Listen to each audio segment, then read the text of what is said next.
Hey beautiful people, welcome to my channel. We're back in the car for another chat, and this time we're going to look at Britney Spears and what's been going on there, and why I think, and have done for a very long time, that Britney is in fact a victim of narcissistic abuse.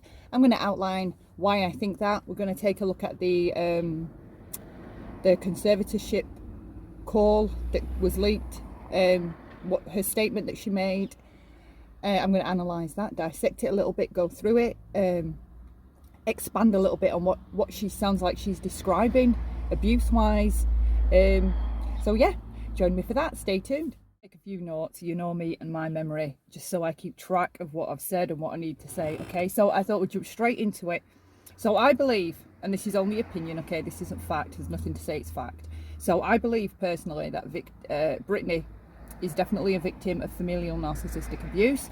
I believe her father exhibits traits, sociopathic traits, and I do believe she's been abused. I think she's been being abused for a long time, and I'm going to get into why.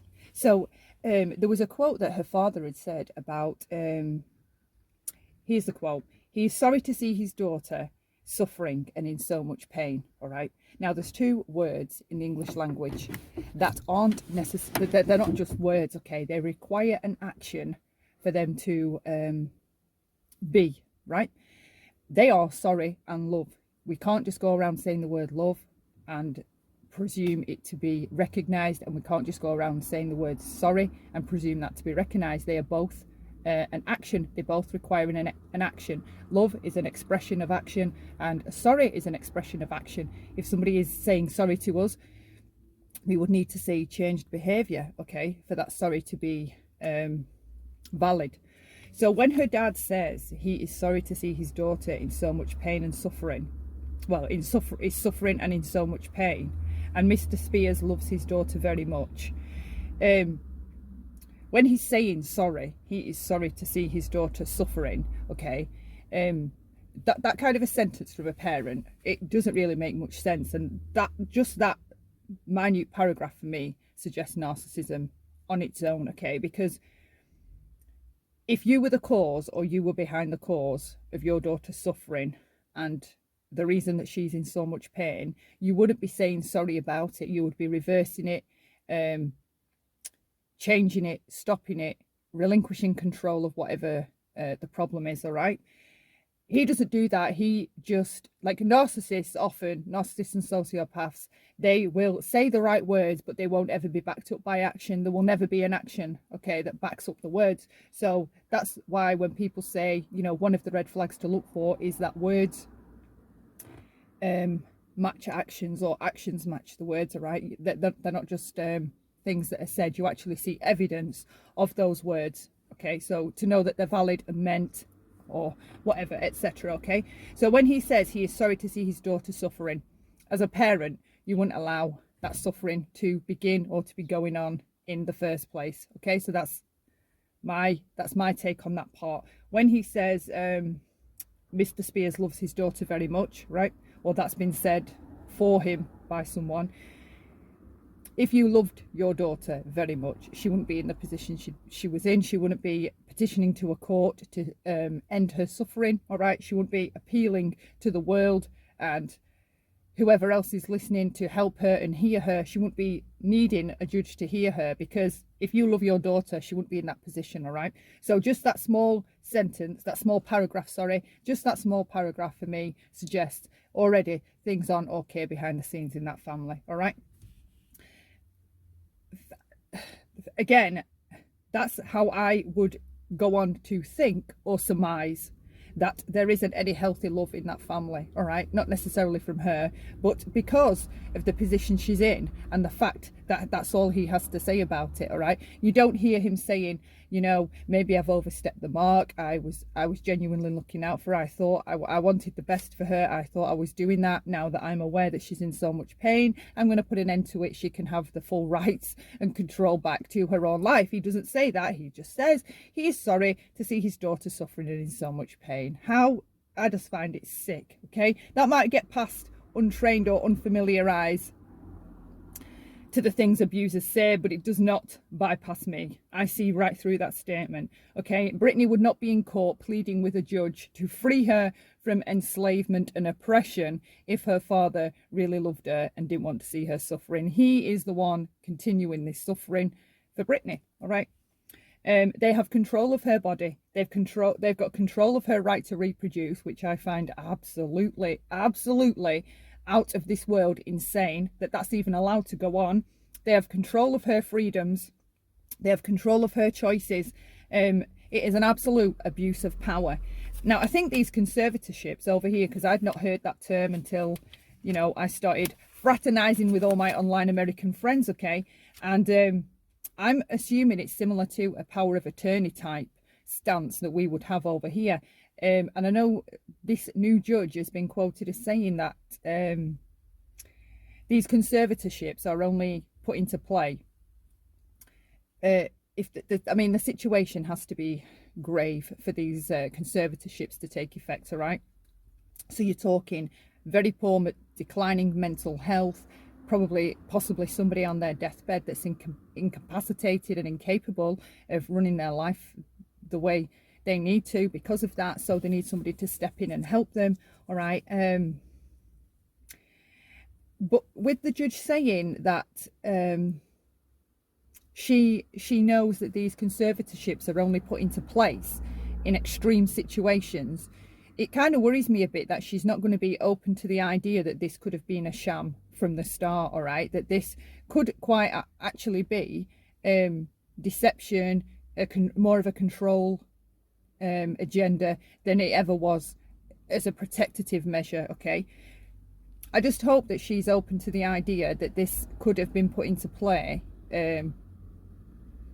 for all the wrong reasons in the first place. The fact that she says, you know, conservatorships are only put into place in very serious situations. Judges don't just give them out willy-nilly to absolutely anybody. Yeah, but some judges are corrupt, some police are corrupt, some courts are corrupt. I mean, over here, and the fact that they've kept it sealed is bothersome and worrying. I know, obviously, she has rights to some privacy for certain things, but so for some of the aspects that are outlined in this conservatorship, I don't know how they were ever agreed to. The ID, for instance, being, you know, there's a lot that overstep the line, but the ID one, the right to reproduce, taken from you. I mean, even if you are crazy, you reserve the right to reproduce. I'm sorry if people don't agree with it, but we all have our own freedoms. I mean, you've got cruel, abusive parents that have had their children taken away time and time again by social services or the CPS system, right? And they're still allowed, they still have a right to reproduce, okay? How that choice has ever been taken from it is beyond me, and I worry that this whole court system, okay, see, wherever you find vulnerable people, courts, psychiatrists, psychologists, humanitarian, charity workers, I spout this off so often, I'm sorry if you've heard it 100 times before, but wherever you find an area where there's vulnerable people, even schools, school teachers, all right, anything, therapists, the vets, people, you know, supposedly helping animals, wherever you find a scenario of where there's a vulnerability or vulnerable people, right, you will find sociopaths, narcissists, psychopaths. They will be there in their droves, okay? They will literally migrate over there for that purpose, because there's plenty of people there that can easily be taken advantage of, even psychiatrists, okay? If you have, I'll just run this scenario by you, right? If you have a narcissistic psychiatrist or sociopath, all right, they figure out that rather than having to be the perpetrator of causing the pain and the abuse, by being in that kind of a job, they get to hear abuse stories, all right? So they get to evolve, right, in their cunning ways of how they're going to abuse their next target. I know it's sick to say, but it's the reality. They get to evolve by hearing the ways in which the victim or the survivor is relaying their accounts of abuse. So they get to learn, and simultaneously they get the pleasure from hearing about it, all right? That is why whenever you see a therapist or a psychiatrist, psychologist, anybody, if it feels off, if you have a funny feeling or a vibe that something doesn't feel right, you leave and you find another one, okay? You protect yourself first. Not everybody that's in a supposed good job or role as caretaker is a good person. And it sounds to me that this judge that's been signing off this taking her right away to reproduce, he needs looking into, because that cannot be normal. She was never that mentally struggling that she ever needed that right withheld from her. I really don't understand how that was ever signed, and it's been continued to go on for years. And the fact that 2 years ago she brought some of these things to the forefront and wanted them addressed, and they kept the court sealed. I don't necessarily think they've kept the court sealed to protect Britney and her privacy from the public. I think they've kept them sealed for other reasons that weren't for her best interest. Like over here, for example, right, there's a lady on YouTube that has a channel. If anyone's interested, I will link her channel below. But her last name's Baldwin. I always forget her first name. I don't know if she's Susan or Suzanne Baldwin, all right? And she's fighting the CPS system over here because her 2 boys were being SA'd by her husband, the dad, right? And they were being drugged and all kinds of terrible abuses were going on. Now, this guy in court ends up manipulating the court, and he ends up with full custody, and she's not allowed to see her children, right? And that's what I worry about with the situation with Britney, as I was just touching on before, about researching narcissists in court and what they're like in court. I mean, there's a whole guidebook of, if you are taking your ex-narcissist to court, or you have to go to court for custody reasons or visitation, and you're dealing with an abuser, a narcissistic mindset, there's a whole list of things to do and not to do, all right? It's a very grave, serious situation, and it's not known about enough, okay? Just research what narcissists are like in court. They manage to absolutely manipulate the entire court into seeing it the way that they're saying it happened, rather than the truth and the facts, okay? And this is some of why I'm so driven in awareness about narcissistic abuse, because these judges are blind to it, the police are blind to it, CPS are blind to it, social workers, teachers, doctors, the people that need to know about this type of abuse, because it's an invisible abuse and you can't see it. You don't even recognize that it's going on, all right? And as I get into this, we're going to take a look at coercive control, and I'm going to outline a few examples of what coercive control looks like. Then you can see for yourself, or hear for yourself rather, how that it takes place and takes shape, and how you're manipulated into doing things against your will, and you don't even recognize that it's going on until later down the line, all right? And if you listen to the franticness in Britney's voice, her hurriedness, and how many things she outlined to try and prove her case that she was being mistreated, I mean, it had all the hallmarks. It just had all the hallmarks of somebody being abused. She is a victim of abuse, as far as I'm concerned, okay? This is why I hope that judge does listen to her and doesn't just assume, you know, because we're in a court and the judges, that everybody's good and they've all had a best interest at heart, because I don't believe they have, okay? And now more than ever that this judge is aware of what's happened to her, or what she's outlined has been happening to her. She has children, right? Your children know when you're being abused. They know when you're not okay, all right? You can paint your face with all your Natasha Denona and your Pat McGrath, your Jeffree Star, whatever you want, right? Put on that happy smile. Your children still know when mum's being abused. I'm sorry, but they do. That's the truth, all right? The children recognise when you're walking on eggshells. They recognise your sorrow. They feel your grief, your pretense. They know when you're pretending. They feel the tension. They know your lies. They know when you're lying. And that original judge is complicit in all of this abuse. And I only hope that this judge does put a stop to it, because her children, whether they're in Britney's home or they're not, while Britney's being abused, those children are also, what would you call it? They're feeling the detriment of what's happening to her. Trust me, children know when you're not okay. And when you're faking and having to pretending, which he even said, you know, I try to pretend and fake it till you make it.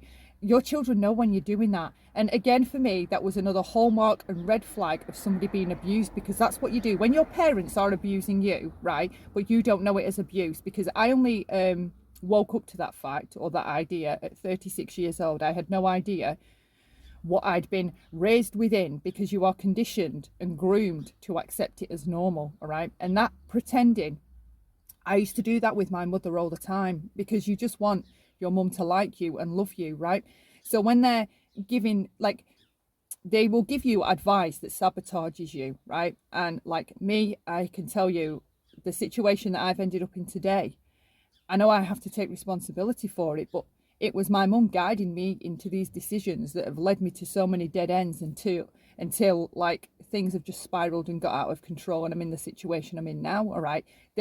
You don't ever believe that your mum or your parents are guiding you to things that will sabotage you and keep you running back to them for help, or needing them, or crying to them, or talking about your problems to them. That's exactly what they do, all right? But people that haven't been abused, or people that haven't been raised around abusive parents or know about narcissistic abuse, to them this kind of knowledge, or this kind of somebody disclosing this kind of a thing, I mean, it just goes straight over the heads. That if you've had healthy parents, you can't seem to grasp that a birth giver would do that to the child. But then you only need to look in the news to contradict that, though. You only need to look in the news at how many children are abused and killed by their parents and loved ones, right? And in some way, I kind of feel some way about it, because if you survive that, right, because make no mistake, the abusive parent wants you dead. That's the point of the abuse, all right?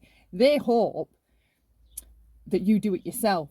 That's the hope. So their hands get to stay clean. And obviously some of them lose control, and they do it themselves, all right? In a lot of cases, they do it themselves. You only need to look at the news, the YouTube channels talking about another child being hurt or abused by the parents or killed, right?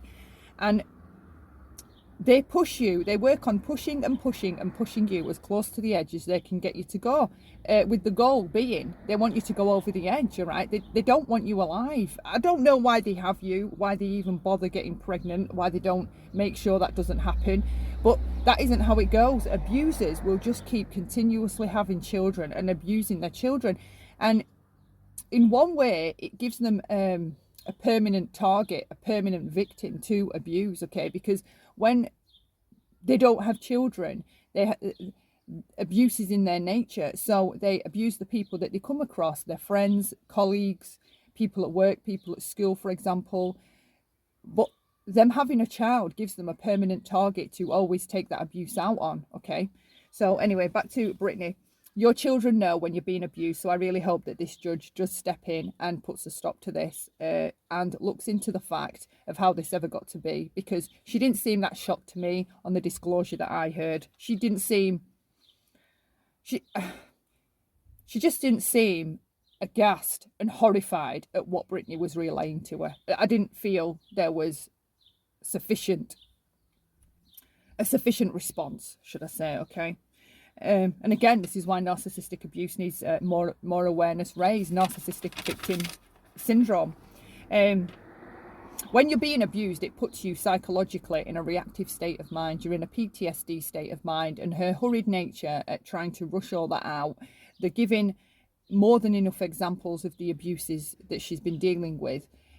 They were all reminiscent of behaviour, in my humble opinion, of a typical victim. When you start disclosing, I'll speak for myself here, when you start disclosing, like when you first start therapy or you first become aware that what's been going on, when it hits you, all right, that you've been being abused and it's all been abuse and you have just been, and you can't understand why you stayed around it for so long, when you start disclosing, you can't stop. You just can't stop. You need to get it all out and all out and all out. You want it, you need it all out there. You need the validation. You need somebody to say to you that that wasn't okay. And when she says she would like to sue her family and etc., etc., I know when I was disclosing to my therapist said to me, I can't understand why your mother's not in jail. And the same goes for her family. I can't understand why the father, Jamie, at minimum, he should be charged with what he's been facilitating happening to his daughter. Okay, she has experienced a huge trauma. There's a good chance the whole way that her stability, her organic mental health is actually stable. And a lot of what she was ever experiencing, like when she had a breakdown and she shaved her head, remember? That was my first inkling to her that things possibly, well, I know we know they weren't okay because of that demonstration, but more that other things were going on, okay? And all of this conservatorship, there's a good chance that none of that, I know none of it needed to come into play anyway. That's my belief. But the way, because I know at one point she'd said, what did she say? Did she say that she felt like it was helping her? I can't remember if she said that bit was the lie, right? But there's a good chance all her behaviour and maybe how she was feeling before, it was a reaction to the abuse she was already experiencing, all right? Because I know I had a breakdown at 38. I'm still not okay. And the way abuse hits the body and hits you is a phenomenon. It is insane the way somebody abusing your brain for decades, it's phenomenal how it affects you as a whole. Even like autoimmune disorders are linked to abuse, psychological abuse. There's all kinds of other factors that abuse can kickstart, or like it can really affect your other health, the other aspects of your health, all right? If you look at her videos that she's been posting on Instagram, the mini videos, before this disclosure came, because I was already making a video and this disclosure kind of got dropped while I'd made this video, and it kind of put what was in my video in a spin now, because what I was suggesting in my video, she kind of says in her disclosure. So now I don't know what to do with that video. I didn't even upload it. But she, in her Instagram videos, if you go back and look, she doesn't seem okay. It's like a light has been dimmed within her, all right? You can see it in her eyes, a light's been dimmed. She doesn't seem like the older Britney, the Britney that first, you know, exploded onto our screens. It is an abuse of the worst kind that she's experiencing. She has been being oppressed. She has been performing by request, right, or order, not request, and having to obey rules of that father of hers, the rules that he laid out. And what kind of mother? See, a lot of people, if there's an abusive father, they often think that the mother is the victim, right?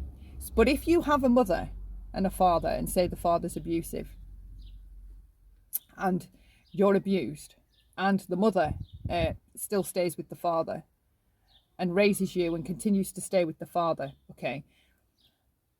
Because this is how I had my eyes open. Because my stepfather was more dominant and more overtly aggressive, and my mum was quite good at the histrionics, the crying, and the playing the emotional damsel in distress, so to speak, I always thought that my mum was scared of my stepdad as well, right? But then when I got help and things like that, found out and researched other things, it was my mother that was actually facilitating the abuse, okay? They were both abusing, both of them were abusing us, the siblings, all right? My mum just had a very covert way of doing it and hiding behind him to make it look as though it was him. So we would go to her and say, you know, he said this to me, he's done this, and we would expect validation, and obviously she would never give it. She would just say, well, you shouldn't have done this and you shouldn't have done that and you shouldn't be upsetting me, right? But she was the abuser as well, okay?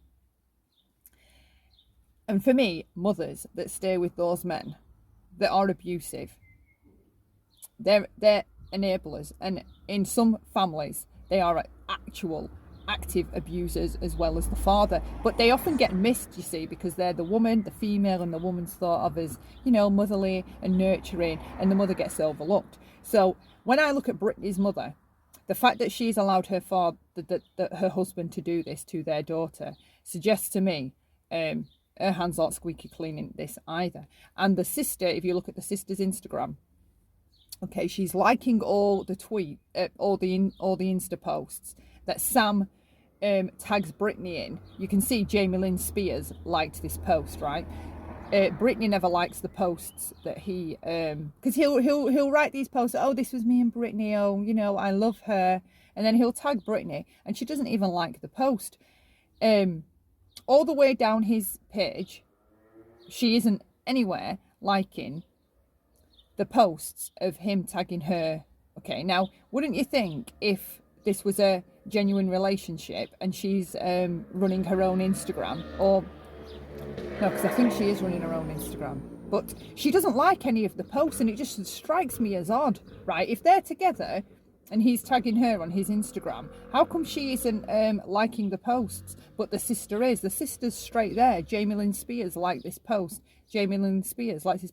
She doesn't like any of his other posts, right? But she likes the ones where he tags her sister. And I thought to myself, are you doing that so it looks like this is normal and healthy and everything's above board? Because it's kind of suspicious to me that only ever the posts he tags your sister in you like, but she's nowhere to be found. She hasn't liked the post as well. There's something wrong with all of that. What else was there on the Instagram? Oh, if you look at the state of Britney as well on her feed, 1 second. So if you look at Britney in the pictures that she posts, okay, her clothes, I wonder if somebody else has been buying them, because they just don't look like her style. They're quite mumsy, they're odd, they're put together, they don't seem to go. It doesn't seem like Britney. Like she's in a few different pictures, she's got these same shorts on, and it's not that they're like a light pastel colour. They look like they've been overwashed too many times. She doesn't look cared for, right? She's got all this money. There's a picture of her in these knee-high brown boots, and I mean, I don't know who has picked these boots, but they look like from back in the 80s and 90s when we were wearing what we were wearing as 13-year-old teenagers, thinking we were grown up. Her clothes and the way she is in these pictures, and this is what I'd said in my video that I made, my original video, but then this happened and it's gone on the back burner. So she doesn't look it's not about clothes or appearance, that's not what I'm trying to focus on, but something is amiss. The vibe, the clothes just don't look like her. They're mumsy, they don't go together, they look old. Like she's got a picture in these sandals, and those boots that I was touching on, they were like scuffed. And when you see him, you see he's pristine, and he's like looks like he's been chiseled by the gods. All right, this guy's perfect, photogenic, tall, dark and beautiful. And then when they're together in their pictures, they just don't look like they go together. Like she looks like she needs caring for, that she isn't okay, and he looks like he's at the top of his life, working, happy, got a lot of things going for him. The pictures are bizarre, so I encourage you, if you haven't looked at her Instagram and Sam's, to go and check it out, and Jamie's, because Jamie's is odd as well. She might be liking all these posts with Sam, I don't know, to look like the doting sister, but it gives me the vibe of anything but. There's no pictures of them with their boyfriends and their kids together.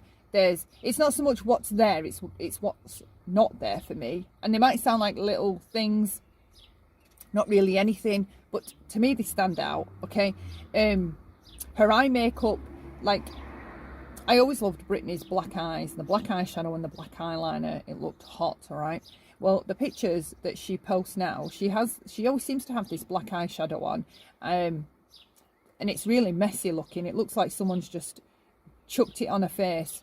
There's no concealer on, there's no blush, and then there's this really like bland off pink shimmer lipstick that looks like it's from the bloody 90s, and there's no expression of colour, there's no changing the colour. It's the same exact lipstick in every single picture. And the eyeshadow, it's not like how these celebrities, when they wear messy black eyes, right? And it looks so cool.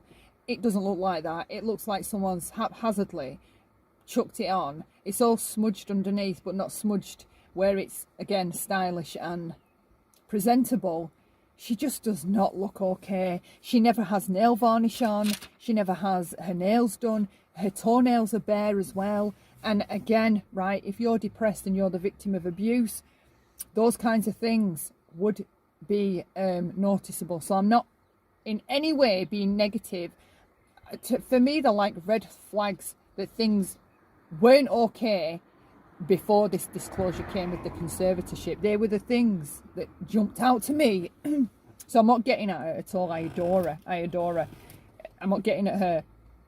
But there's things that were present in those pictures. So say like if you are a victim of abuse or a survivor, okay, the undone hair, the can't be bothered with the makeup, the no nail care, you don't care about your toenails being done, just chucking some clothes on, you don't care how they throw together. But then she's in the pictures with this hot guy, and it's presented to you as though that they're madly in love, right? But there's things missing. She's acting the way those things would be noticeable, or would be normal. Sorry, I'm messing this up. Those things would be normal within someone being abused, okay, because you aren't okay, right? But the way they're presenting it as though she's fine, they're the things that I notice to know that she isn't fine, all right? And even in this disclosure with the conservatorship, which is too late for me saying now, really, but she actually discloses that during the whole year of COVID, they stopped her getting her nails done, having any massages or beauty therapy, telling her that because of COVID, that these places were shut. But then her staff, she would see her staff that would come in, doing whatever they do, cooking, cleaning, whatever, excuse me, and they would have different nails on all the time, different coloured nails, and they'd obviously been getting the nails done. But her mother and her family are telling her that she can't get hers done because they're closed because of COVID. So they're withholding. We've got the withholding aspect of the abuse, right? So not only of abusers and narcissists in particular and sociopaths. So not only have they've withheld all of her rights with this conservatorship, they're now withholding whether she can get her nails done, her toes done, have some beauty therapy, a massage. They have literally, if you listen to that disclosing, been working her to the bone. They've been controlling every aspect of her life with no relief.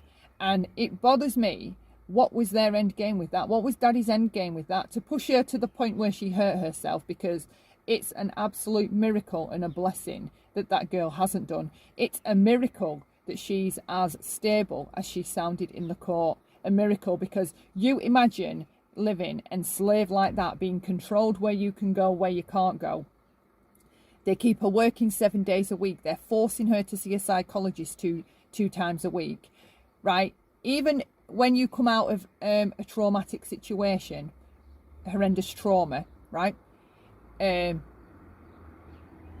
that anything, okay? Essay, childhood essay, the R word, adult essay, all these kinds of things we hear about. Therapy often leaves you with burnout, right? Because while you're in that therapy and you're having to talk to the therapist and talk to you about how you felt, what happened to you, right? And how it makes you feel about other things, you end up with burnout, an emotional burnout, because every time you talk about, even though you have to talk about it to reframe it in your mind, okay, so that it sits in a healthy way within you, all right, you know that you weren't at fault, you weren't to blame in any way, with the guilt and the self-shame and the self-hate, right? When you're trying to work through all of those things after a trauma, you end up with burnout.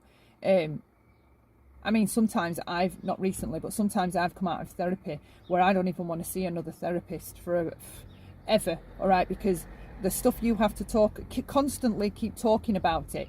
The body doesn't know that it's not happening while you're talking about it, and it brings the memories and the, you know, you can see what happened, you can see with the flashbacks and things like that, the emotional flashbacks, it drains you out. It absolutely drains you out. And it's normal for victims or survivors to go big gaps or just sporadic gaps with therapy, because it's torturous to the mind to keep going over it and to keep talking about it. Sometimes you don't want to talk about what's wrong with you. So if we know that about, you know, people that have experienced traumas and abuses, the insanity of forcing somebody to have therapy twice a week is absolutely beyond my scope of understanding. So she's forced to go to therapy and talk about things just to give this, just so that the psychologist can then tell her dad, yes, she's talked about something, she's talked about. It's like forced confession. How was that ever allowed? I just do not understand it. She mentioned as well that one of the therapists was abusive to her, right? And now she has to sit in a room similar to the one she suffered this abuse in. And I'm taking from the fact that she mentioned it, that it gives her some sort of flashbacks about whatever it was she experienced in the first place. She didn't go into what this therapist did abuse-wise, but she makes the statement that she now has to sit in a room very similar to the one that she was abused in, right? And so obviously I would pick up from that, or denote from that, that there's some kind of reliving going on there. She associates this room that she's in now for therapy with what happened in a room that was similar to her. So, but why wouldn't she? That would be a normal human reaction, right? So just what the hell has that girl been going through? I don't know. I do not know. I do know it's sick and absolutely disturbing. It sounds like she's been surrounded by sharks, all of them sharks, and they've all been in it, all for the money. And they have all, because you are not telling me that between the maids, the cleaners, whoever she sees, the psychologists, her lawyers, whoever it is she's seeing, they will have seen things, noticed things, heard odd things, caught things, body language. They will have seen things, and not one of them has been the whistleblower, right? Or been brave enough or man enough to say something about what she's been enduring, all right? And for me, they're that way, they're the same as the mother. They're enablers. They're all enablers. And you will always find enablers around abuse going on. Always. Always. They will keep it quiet. They will hush it up and they will pretend. And the very fact that Britney said she felt like she needed to pretend to keep her mum happy, and, you know, maybe if she faked it for long enough, she'd make it and she'd be happy with the situation she's in. That is a common theme with abuse victims. We think that because this person is telling you that they love you simultaneously while they're abusing you, that really screws with your mind. So you are always, see, they keep you looking at you, you see, your faults and your issues. So you're always thinking, you know, why can't I just do what they want me to do to be happy? Why do I always not want to, why do I always cause problems? I'm just going to try and do what they want, and in the hopes that things will get better. But it doesn't matter how many things you try to do to make them happy. They're never happy because they're abusers. They're not there to be happy. They're there to continue the abuse and keep you looking at yourself for why things are the way they are, rather than looking at them. So that judge prior to this, he clearly has been allowing the abuse of power to go on, for me, okay? It's like that situation. Who polices the police, all right? Who was policing that judge that was supposed to be policing the father? Who was policing him? Because how has this been allowed to go on for as long as it is? It's an outrage. The world should stand up together, which that I can see it is doing, and quite right too. What else did I want to touch on? There's been a spiritual abuse going on, which is serious on its own, okay? She said that she prefers her problems to go to God, but she's been forced into this therapy thing 2 times a week. This conservatorship enables coercive control. That's exactly what it enables. It's not been there to benefit her at all. When she said that she lies to pretend, as victims of abuse, we all lie to pretend. And if you look within abusive families, or if you've got an abusive family background, you will know yourself that each person in that family is pretending the whole time. They're pretending they're happy. You're pretending you're happy. We're pretending we're a happy family. We're pretending we love each other. We pretend we don't see things that we do. We pretend we didn't hear things that we heard. We pretend things aren't going on the way they are. We pretend to the neighbours. We pretend to school. We pretend to our friends. We pretend to our partner. We pretend. When she said that she's been lying to pretend, there you go again. Another hallmark of somebody that's being heinously abused, okay? Because the fact that she disclosed that part is big to me. Because that's part of your awakening to the abuse that's been going on, when you realize that all your life is, or all that you've been doing, is pretending to keep people happy. It's just so sad though. I shared a post on my community wall the other day, right? And it was along the lines of, if you are fearful or afraid to cut toxic people out of your life, that's a trauma response, okay?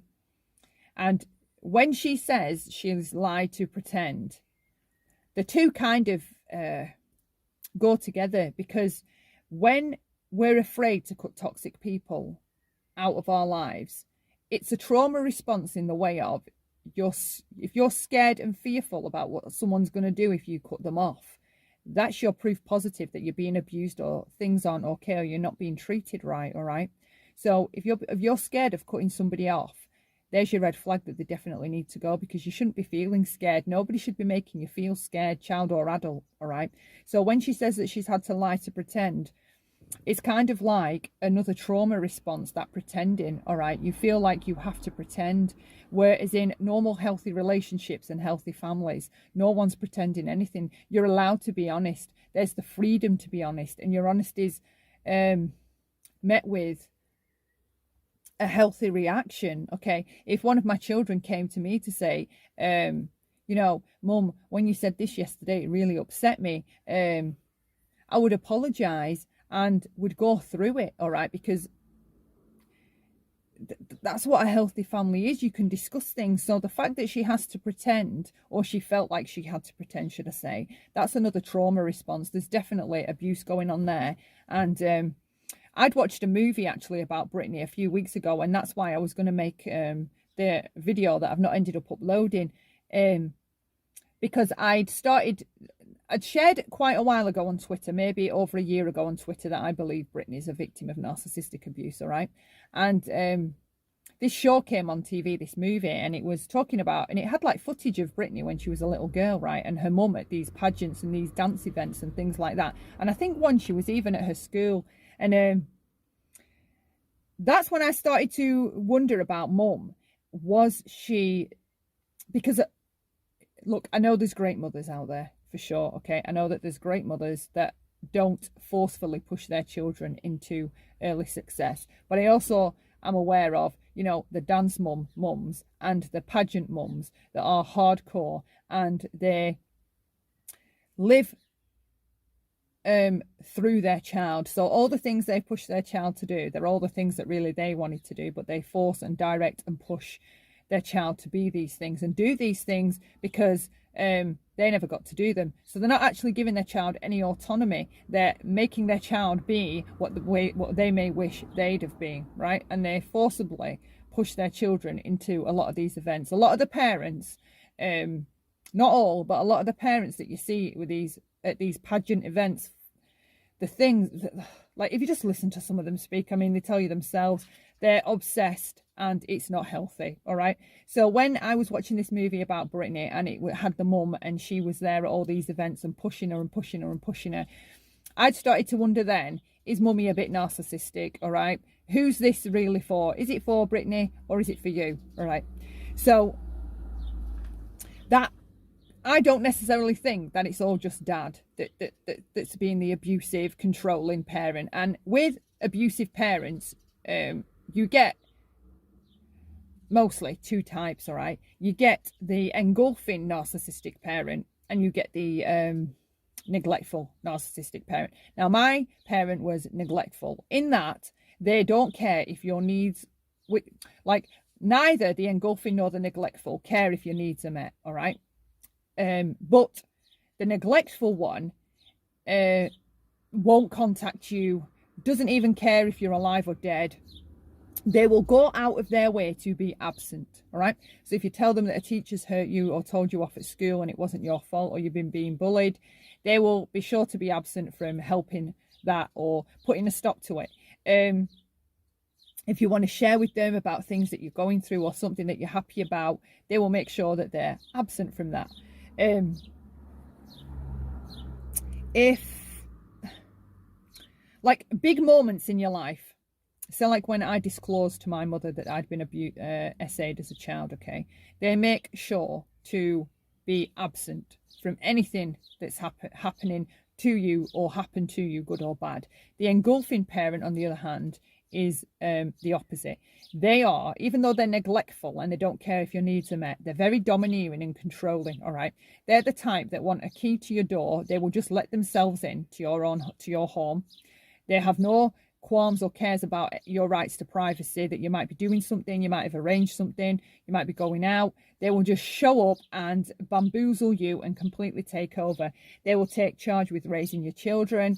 They will tell you how things need to be done. Even as an adult, they will try to control you very strictly as an adult, telling you what courses you need to do, what you need to, what you should be. They will try to make all the major and minor decisions that life entails we make, right? The engulfing parent is, in my personal opinion, worse than neglectful. I would prefer the neglectful rather than the engulfing, because you cannot get away from the engulfing parent. They don't leave you alone. Show up unannounced. You can't get rid of them.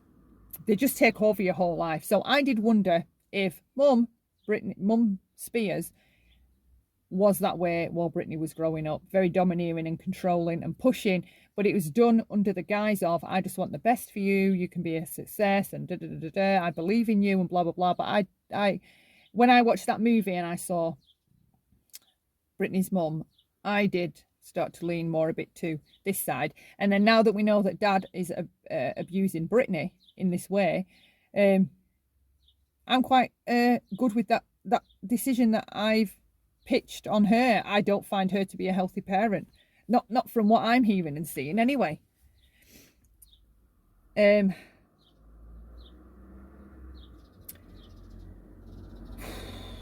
Abuse victims in a parent-to-child dynamic, we are torn between wanting to please the abusive parent, all right, and appease them because of the gaslighting and the abuse. And because the abuse is so covert and literally done with a smile, all right, even though you're deeply depressed and you don't feel okay, they're your parents. So you try to force yourself to be happy with the direction or the things they're trying to make you do, okay? It causes you to gaslight yourself. And what worries me now about Britney with this boyfriend, Sam, that I was touching on with the Instagram videos, when you come out of an abusive relationship, we all know that that is not a good time to start a new relationship, all right? Most people don't even listen to that. They jump straight into a new one, and then they find out 6 months to a year, 18 months down the line, they've found another abuser, right? And the same can be said for if you've just come out of realizing or discovering that your family is abusive and you are a victim of that abuse. It's a bad time to start a relationship because you are very, very vulnerable. You miss red flags. Your intuition from being small has been absolutely pulverized, all right? So you don't read situations the way that they necessarily are. For example, because we've lived with red flags and dangerous behavior, that's where we've had to lay our heads at night, right? So our intrinsic creep detector or warning system is messed up, all right? So our discernment is off. And to recalibrate all that and to fix all of that, you need time on your own. You need therapy, you need support, you need, the things that we need to heal. okay, starting a relationship isn't necessarily a good idea because you don't know who you're letting in. Abusers present as the perfect soulmate, all right? And it's only once they definitively know that they've got you within their clutches securely that they start with this. They start introducing the abuse. And like the frog in the pan of boiling water, when the frog's put in the water and it's cold, the frog stays there fine. You warm it up 0.5 degree a day, okay? The frog doesn't notice it's getting warmer and hotter and, you know, becoming to hurt, becoming to get a bit uncomfortable. The frog still stays in the pan of water.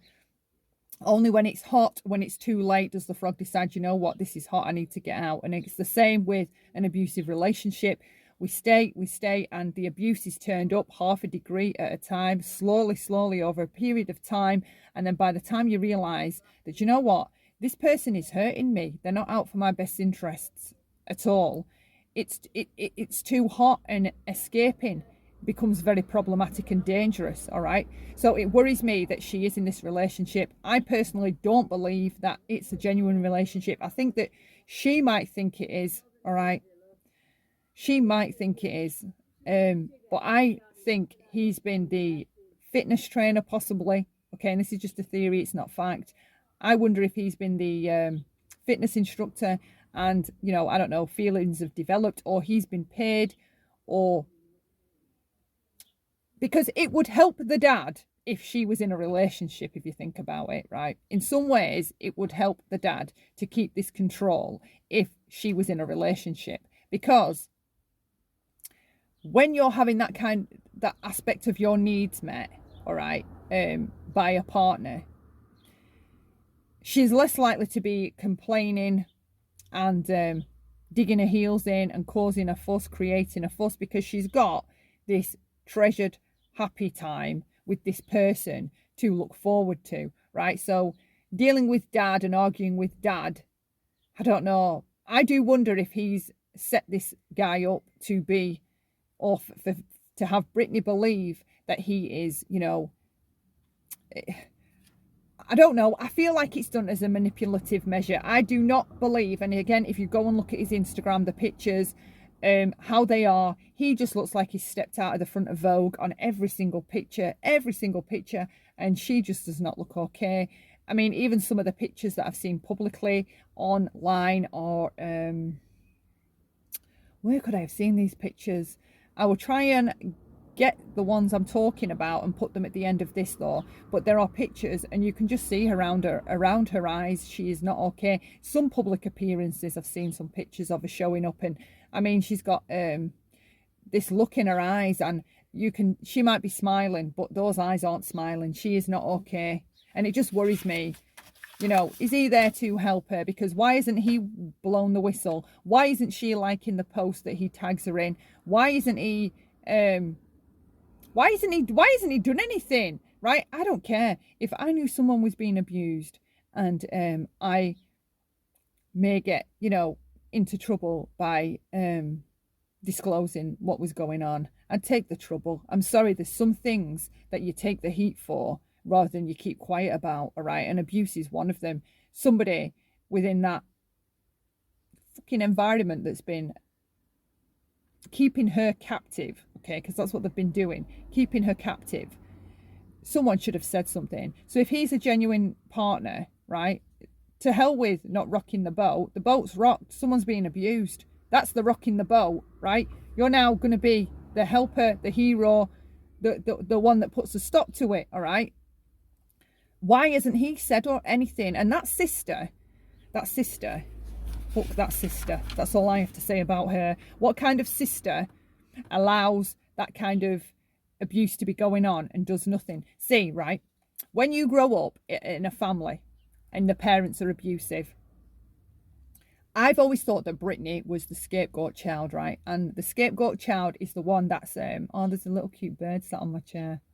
The scapegoat child is the one that is punished unnecessarily, extra abused. That's the one that's who the parent is most envious, pathologically envious of, jealous of, and despises the most, right? And then within the children. So there's the scapegoat, and then you have the golden child, right? Now, don't get me wrong, the golden child is still abused and neglected and not cared about on a human level. It's all fake. But the golden child is the favourite, all right? Now, their sins, their bad behaviour is overlooked, whereas the scapegoat, they come down on extra hard, okay? And then any other remaining children in the family, if there's more than 2 children in the family, the other children in the family are typically referred to as, in the narcissistic abuse community, as the invisible children, right? Or the forgotten children, because, and that's what I think my youngest sibling was. She was the forgotten child, and I was the one that raised her. I was the one that always looked out for her, right? I feel like that Jamie Lynn is the golden child, right? And Britney's been the scapegoat. And very often, not all the time, but very, very, very often, in the 6 years I've been in that survivors community, well, probably longer than that, but in the time I've been over there, I have met a few golden children from abusive homes, and they aren't abusive, right? But most of us have the same story in that community, that the golden child within our families growing up has grown up to be just like the abusers, all right? They behave the same way, and they're just like them, all right? Typically worse, a lot worse than what your parent actually were. It's like they're doubly bad. And I do worry or wonder if Jamie is has the same dynamic going on, if she would be golden child. The fact that she doesn't protect her sister in this and chooses the parents to pretend with and cover all this up and make everything appear normal, or try to make everything appear normal, it worries me that she's just like them. And for me, in my family, right, my younger sister, there was an accumulation of things that happened before I went no contact. And one of the things that happened before I went no contact with my parents' family was that my youngest sibling, she was a few months pregnant, and my mother had put her hands around my sister's throat and been squeezing her throat, right? And all my sibling was doing was correcting her on something that the golden child had done, right? And because my mum would take it personally, correcting the golden child, because golden child was the favourite, it made her lash out, and she had her hands around my sister's throat, okay? And she was a few months pregnant. She was enough pregnant that she had a bump, all right? And once I knew that had happened, when my sister told me that had happened, I was just like, you know what? I need to get out of here. I need to get out of here, because my sister was about 34 at the time, right? So if you would put your hands on my sister at 34 years old, like, I thought the violence had stopped when we were young, right? Well, not young, but, you know, when you come to be a teenager, older teenager. So to hear that my mum had done that to my sister, had her hands around her throat, squeezing, because my sister had said I couldn't breathe, right? I couldn't get her hand off my throat. For me, that was beyond disturbing. I don't know if knowing her doing that at the age we were, like this old, in our 30s, to the things that she's done to us as children, I don't know which was worse, right? Or which was more outrageous, because the fact that you would try and cut off my sister's oxygen, knowing that she's got your grandchild in her stomach, that is some insanity. That is some major psychological fuckery going on there. That is just disturbing. And all it was because my sister was telling her that actually, no, golden child, right? And my mum didn't like it and flipped out. And the very fact that my sister decided to stay around them after that, and then when she knew that my mother had trafficked me as a child to a pedophile, for me, I find that sibling now an enabler, because she knew that my mum had her hands around her throat, right? And she still chooses to keep contact with her and tries to bring me back into the fold, knowing that she knows that my mother trafficked me as a child to a pedophile. So that's where I had to draw my line. I was like, you know what? Your vision, or the way you see things, or maybe you're just toxic, right? I don't know. I don't need to know. All I need to know is that this isn't healthy, and I don't want it around me and my children. So I cut her off as well. So I wonder with Jamie, okay, because enablers, enablers are just as dangerous as abusers. And the fact that she plays the game, right, like my younger sibling, right, she wanted the outrage and the anger from me about what my mum had done to her, but of course she was right back round there and wanting her to look after the grandchildren and have contact with the grandchildren. So I was like, do you know what, for me, you're with that group, you're not in the healthy group, so you get the cut off too. Okay, I don't want that around me or to be involved in any of that. And even though my sister chooses to be around that, if I could have got my hands on my mother after finding out what she did to my sister, right, I think I would have lost my shit, because what kind of mother does that to your sister at a few months pregnant as a grown adult, right? Beating us as children is one thing, but doing it to us as adults as well, like, that was some huge alarm bell for me. So I worry is Jamie isn't any kind of sister either. She isn't trying to protect Britney. She hasn't tried to protect Britney. In fact, she's been part of the cover up and the pretense that everything's completely fine, which has allowed this abuse to carry on. Okay, and for that, yeah, I do think it should be a punishable crime. So it's those little tells about the photographs, the clothes, the nails not done, the toenails not done, the makeup, her hair. If you look at her hair in a lot of the pictures, her roots are quite yellow, right? Well, come on, Tona, she's a bloody millionairess. Why would her hair be like that? And then in other pictures, it's really black. The roots are really long, right? Kind of like mine. And you can tell she's not being looked after. You can tell, or she's not being allowed to look after herself. Things are being controlled. Another aspect of the photographs that's bothersome is that you don't see her and Sam doing any live videos, right? I wonder if that's controlled. I believe it must be. There's a picture, in fact, there's an issue with the teeth as well, right? When I was looking at her pictures on Instagram and in her pictures, right, I noticed her teeth, right? And there's a gap in between the two top teeth and a gap between the two bottom front teeth, right? I thought, wow, I never noticed that when she was big. She always had perfect teeth to me. And anyway, there's another picture with Sam, and it's got a red background, this picture, and he's got his hands on her hips and she's got her cleavage out, and it doesn't even look like her cleavage. I know it sounds weird, but it doesn't. Anyway, so these teeth on the picture with the red background, the teeth look like perfect veneers, but on the other pictures with the gaps, on a lot of her pictures, she's got this gap between the top two teeth, right, top and bottom, and they look like kind of I don't know, maybe if when veneers first came out in the 90s, right, and they weren't as state of the art as they are now, right, they look cheap, there's no other way to put it. But then there's this picture with Sam with the red background with his hands on her hips and her cleavage out, and her teeth are perfect. They look like normal veneers, okay, because there's been some talk that some of the pictures are possibly fake or photoshopped. Anyway, I noticed this thing with the teeth and didn't necessarily think too much of it. Anyway, for some reason I started looking at the comments under Sam's pictures of him and Britney, and I wish I'd done it sooner, because a lot of people in those comments are talking about the teeth, they're talking about all kinds of stuff. The comments under most of his pictures are very derogatory. I mean, he's being trolled hard, and you know what, so he should be, because you're complicit at this point, pal. If so you know somebody's being abused and you don't do anything, nothing, you are complicit. So in it going on, in allowing it to go on, in allowing the person to be abused. So anyway, there's all these hate comments under his pictures that he shares, and this teeth thing is an issue. Other people have noticed it and mentioned it, right?